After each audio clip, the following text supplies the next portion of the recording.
तो आज हम आपको बताने वाले हैं कि अगर आपके मशीन्स में एलएम रेल या एलएम ब्लॉक ख़राब हो जाएँ तो आपको किस तरीके से उनको रिप्लेस करना है। तो देखिए यहाँ पे मेरे पास जो एक एचएमसी का एलएम रेल और ब्लॉक ख़राब हो गया था, तो उसको मैंने चेंज करने के लिए सबसे पहले रिमूव किया उसका वाई एक्सिस का टेलीस्कोपिक कवर। उसके बाद देखिए मैंने और भी कवर रिमूव करे आगे पीछे के, और उसके बाद हमें निकालना था एक बड़ा एक्स का कवर। तो एक्स का कवर जैसे कि बहुत बड़ा होता है एचएमसी में, अगर बात करें तो ये एक 8000 जो सीरीज़ आती है नॉर्मली एचएमसी की, तो एक बड़ी एचएमसी मशीन थी, तो वहाँ पे एक बड़ा सा कवर टेलीस्कोपिक कवर इसको निकालना पड़ा था पहले। और उसके बाद हमने निकाला स्पिंडल। स्पिंडल का साइज़ भी आप देख सकते हैं काफ़ी बड़ा था। स्पिंडल निकालने के बाद हमें निकालनी थी स्पिंडल की हाउसिंग। स्पिंडल की हाउसिंग से ही एक्चुअली बॉल स्क्रू अटैच होता है, एलएम गाइडवेज अटैच होते हैं, एलएम ब्लॉक अटैच होते हैं बेसिकली। तो इसको निकालने के बाद हमने गाइडवेज वहाँ से डिटैच कर लिए थे, और अब बारी थी कि नए गाइडवेज को लगाने की। तो नए गाइडवेज देख सकते हैं आप, बिल्कुल ये फ्रेश टीएच के गाइडवेज हमने रिसीव किए थे। तो बिल्कुल 1 to 1 ये गाइडवेज थे। वैसे तो गाइडवेज दूसरे भी आप चेंज कर सकते हैं, अगर पूरा आप एलएम ब्लॉक के साथ एलएम रेल लगा सकते हैं तो आप मेक में भी चेंजेस कर सकते हैं। तो देखिए यहाँ पे कैप के साथ आए थे, कैप ऑलरेडी यहाँ पे डली हुई आई थी, तो मैंने कैप सारी निकाल ली हैं। बिकॉज सबसे पहले इनके बोल्ट टाइट्स होंगे, गाइडवेज टाइट होंगे मशीन के ऊपर, तभी ये कैप बाद में लगेगी। तो सारे कैप मैंने निकाल के इकट्ठा कर ली, क्योंकि ये बाद में यूज़ होने वाली है। तो देख सकते हैं आप यहाँ पे एलएम ब्लॉक में मैंने पहले ही बताया आपको, एक तरफ से रफ सरफेस होती है, एक तरफ से फिनिश सरफेस होती है। उसके बाद एचएमसी मशीन यहाँ पे देख सकते हैं, यहाँ पे एक्स एक्सिस इसके यहाँ पे जो है एक्सिस एक्सिस पे हम काम नहीं करने वाले थे अभी। अभी हम कर रहे थे वाई एक्सिस, जो कि वर्टिकल एक्सिस थी। तो यहाँ पे देख सकते हैं हमने बिल्कुल क्लीन कर ली थी मशीन, जहाँ पे भी गाइडवेज हम लगाने वाले थे। तो क्योंकि क्लीनिंग सबसे ज़्यादा इंपॉर्टेंट है दोस्तों, पुरानी मशीन है, क्योंकि यहाँ पे हम पुराने गाइडवेज निकाल के नए गाइडवेज फिट करने वाले हैं। तो यहाँ पे क्लीनिंग अगर अच्छी रहेगी तो आपको बहुत ज़्यादा प्रॉब्लम नहीं होगी फिटमेंट के बाद, और फिटमेंट के बाद एक्यूरेसी भी आपको अच्छी मिल जाएगी। तो यहाँ पर आप देख सकते हैं कि बॉल स्क्रू भी हमने अच्छे से क्लीन कर लिया है। गाइडवेज जो लगाने जहाँ पे हम गाइडवेज को माउंट करेंगे वो सरफेस भी हमने अच्छे से क्लीन कर लिया है। तो गाइडवेज की बटिंग सरफेस और जो नीचे का बटिंग और साइड बटिंग, दोनों को आप केयरफुली बिल्कुल अच्छे से साफ़ कर लीजिएगा दोस्तों।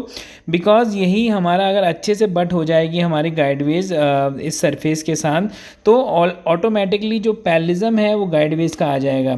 तो यहाँ पे देखिए हमने इसमें बहुत मेहनत करी थी, लगभग 2 से 3 घंटा हमने अच्छे से मशीन को क्लीन करा था, ताकि आफ्टर जो भी हम लगाएं वो जो फिटमेंट हो बिल्कुल ओके हो, और मशीन में एक्यूरेसी भी हमें अच्छी मिली। तो देखिए इसके लिए आपको साफ़ कॉटन का यूज़ करना है।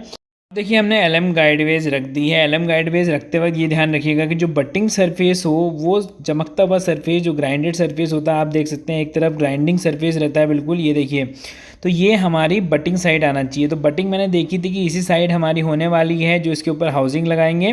तो रफ सरफेस को ना रखें उस साइड, आपको फिनिश सरफेस को उस साइड रखना है। तो ये बात का ध्यान रखते हुए हमने जो है वो जो एलएम रेल के माउंटिंग बोल्ट को धीरे धीरे टाइट करना शुरू किया है।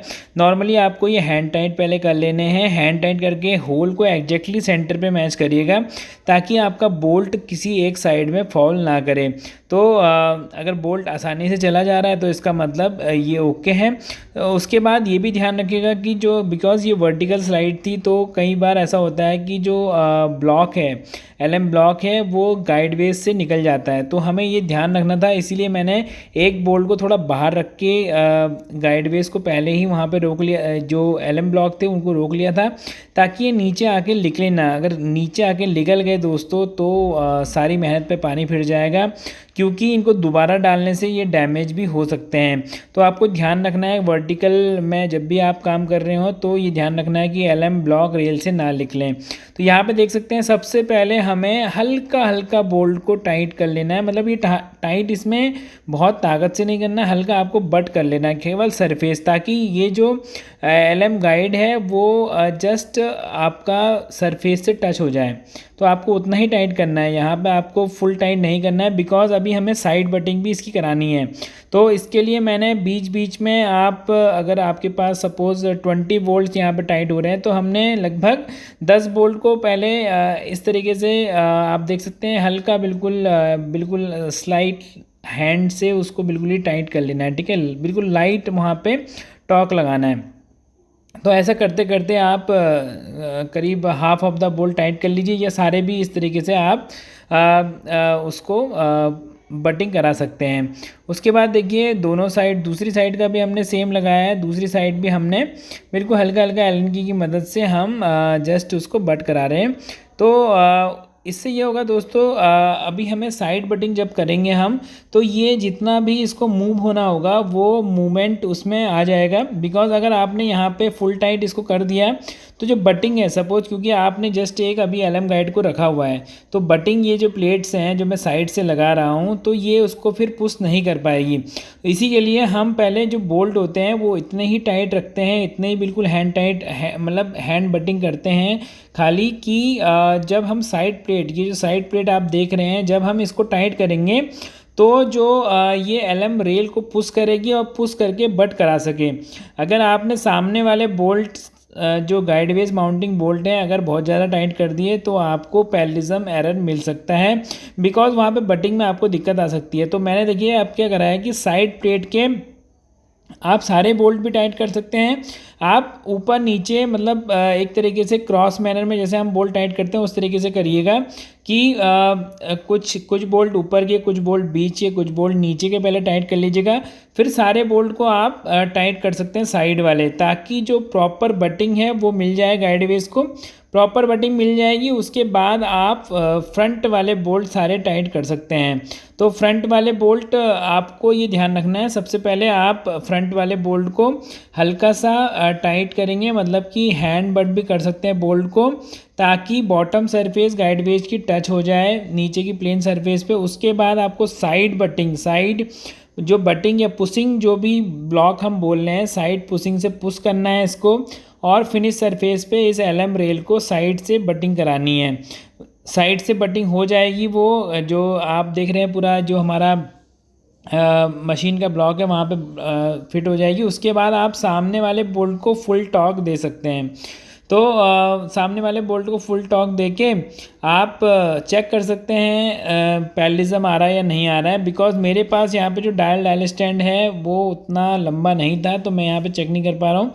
बट आपको क्या करना है, जैसे कि आप एक साइड के रेल के ब्लॉक को मूवमेंट करते हुए दूसरे पे डायल लगा के आप इसका पैरेललिज्म देख सकते हैं।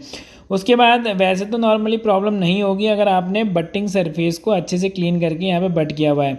मैं यहाँ पे चेक भी कर रहा हूँ, तो चेक आप देख सकते हैं किस तरीके से मैं कर रहा हूँ। जस्ट अगर यहाँ पे गाइडवेज थोड़ा सा भी तिरछा हो गया तो दोस्तों यहाँ पे डायल में रीडिंग जो आएगी वो डिफ्लेक्शन आपको ज़्यादा दिखेगा, और आपका पता चल जाएगा कि जो ब्लॉक जो गाइडवेज है वो स्ट्रेट नहीं है, वो कहीं ना कहीं जैसे जैसे ब्लॉक में मूवमेंट या रेल मतलब ये जो ब्लॉक में मूवमेंट है उस तरीके से वो डिफ्लेक्ट कर रहे हैं।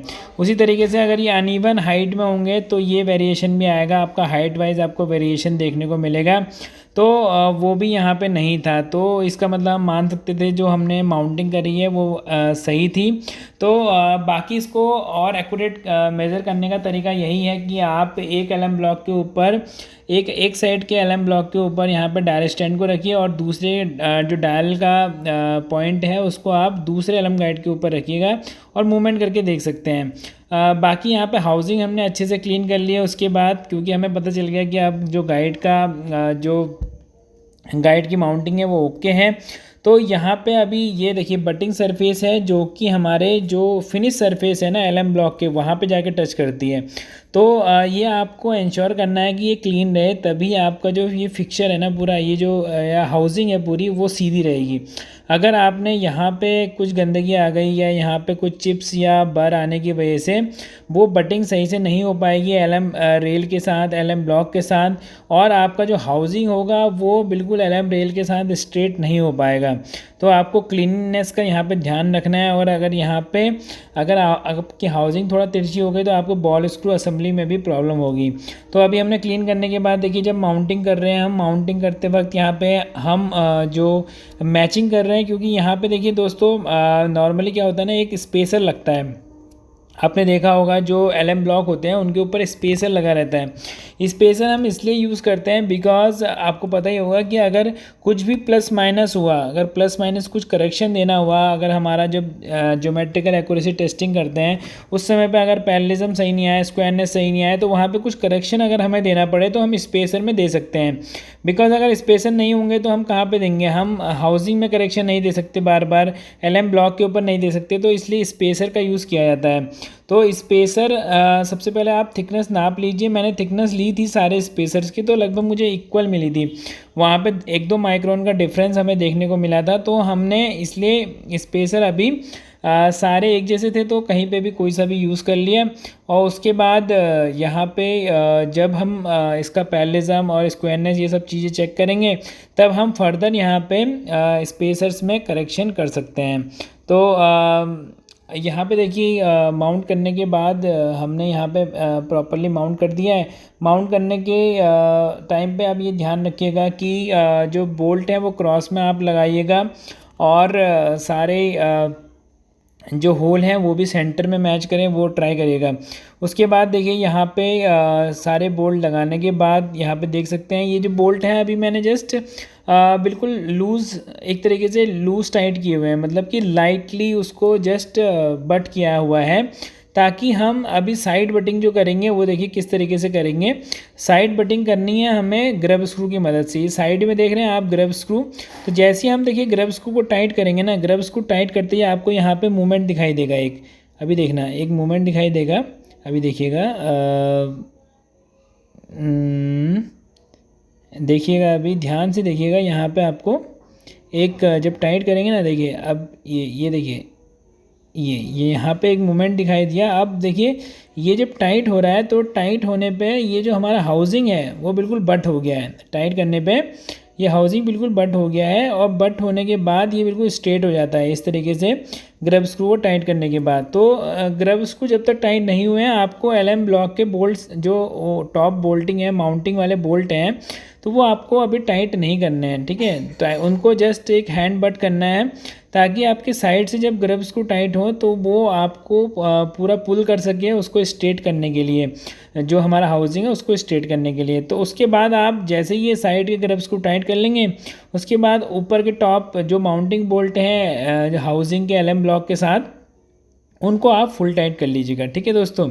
तो यहाँ पे फुल टाइट करने के बाद आप चेक कर सकते हैं कि जो जैसे हम हाउसिंग को अभी ये वाई एक्सिस थी तो अभी हम मोटर को तो घुमा नहीं सकते थे, तो हम हाउसिंग को ऊपर ले रहे हैं, हाउसिंग को अभी हम क्रेन की मदद से ऊपर ले रहे हैं।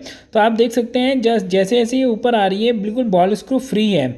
बॉल स्क्रू में आप साइड में गैप भी चेक कर सकते हैं, बॉल स्क्रू का नट सेंटर में है नहीं है। तो उसके बाद हम सारा फिटमेंट करने के बाद इसका मशीन का जीटी करेंगे। अगर कुछ करेक्शन रहेगा तो वहाँ पे स्पेसर्स में आप ग्राइंड करके दे सकते हैं। तो आशा करता हूँ दोस्तों वीडियो आपको अच्छी लगी होगी। फिर मिलेंगे एक और नए टेक्निकल टॉपिक के साथ, तब तक के लिए दीजिए इजाज़त।